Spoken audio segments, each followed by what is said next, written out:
You will die one day. But that can't be your greatest fear. For a man on a mission, his greatest fear isn't death, it's wasted time. He would rather die trying than live a long, safe life that meant nothing. History doesn't remember the people who played it safe. It remembers the people who looked at risk, calculated the costs, and moved forward anyway. Not because they were fearless, but because they feared irrelevance more than they feared danger. Let me explain. Orville and Wilbur Wright were literally strapping themselves to machines that had never worked. Every test flight was a gamble with their lives. One miscalculation, one mechanical failure, one strong gust of wind, and they are dead. They knew this. Everyone around them knew this. But here is what they feared more: dying without ever seeing man fly.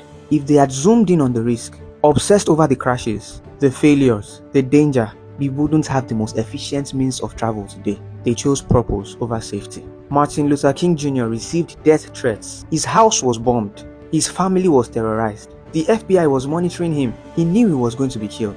In his final speech, he said, "I may not get there with you." He wasn't being poetic, he was being realistic. But he kept marching, because dying for justice was better than living in silence while his people suffered.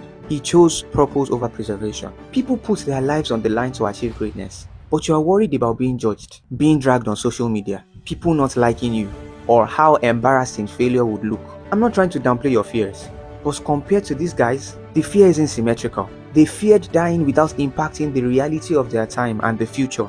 We fear looking foolish on Instagram. The uncomfortable truth is that you are going to die anyway. The only question is, will you die having tried? Or will you die having wondered? Because wasted potential doesn't just haunt you, it haunts everyone who could have benefited from what you are too afraid to build. The Wright brothers didn't just give us airplanes, they gave us proof that what seemed impossible was negotiable. MLK didn't just change laws, he changed what people believed was worth dying for. So if you are sitting on something, an idea, a call, a mission, and the only thing stopping you is the fear of failure, fear of judgment, fear of what might go wrong, ask yourself, what am I more afraid of? Trying and failing, or dying without ever knowing what I could have been? Because for a person on a mission, wasted time is the only death that he knows.